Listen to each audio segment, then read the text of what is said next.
యొక్క తంత్రములకు, అపవాది యొక్క ప్రణాళికకు, అపవాది యొక్క నడిపింపుకు ఇష్టపడుతూ వాడి వెంటనే వెళ్ళుటకే అయినా ఇష్టపడుతున్నారు. కానీ సృష్టికర్త అయిన దేవుని వారు ఒప్పుకొని క్షమించు ప్రభు అని అడిగే స్థితిలో లేరు. ఇంకా ఎదురుగా దూషించుచూ ఉన్నారట. తమకు కలిగిన వేదనలు బట్టి, పుండ్లను బట్టి పరలోకమందున్న దేవుని దూషించారు. పరలోకమందున్న దేవుడు ఎంత మహిమ గలవాడు, ఎంత సర్వోన్నతుడు, ఎంత శక్తిమంతుడు, ఎంత మహాప్రభావము గల ఆ సర్వ సృష్టికర్త అయిన దేవుడు, ఆ యేసు క్రీస్తు ప్రభువును దూషిస్తూ ఉన్నారు. ఆ తండ్రి అయిన దేవుని దూషిస్తూ ఉన్నారు.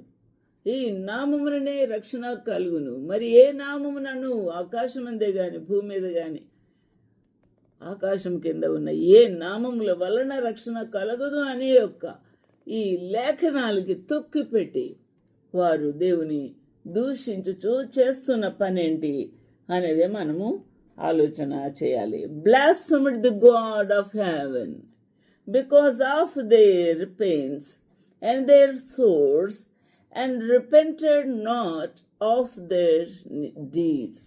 వారు చేసిన దుష్క్రియలను గుర్తు తెచ్చుకొని ప్రభు పాదాల దగ్గర క్షమించుమని వేడుకునుట లేదు. ఇది ఎంత విచారకరమైన సంఘటన అర్థం చేసుకుందాం. అందువల్ల దేవుడు ఎంతో దయా, కరుణ, ఎంతో మానవుల యొక్క నైజం ఎరిగిన వాడై వీరికి సువార్త ప్రకటించుటకు, ఈ యొక్క 7 ఏళ్ల మహాశ్రమలో సామాన్యులు స్వార్థ ప్రకటించలేరు. కానీ శక్తి, మహిమ, దేవుని యొక్క ప్రభావమును రుజువు చేయగలన ఆ యొక్క మనుషులను కూడా రిజర్వ్ చేశాడు ప్రభు. వారిని ఆ యొక్క ఆయుష్ కాలము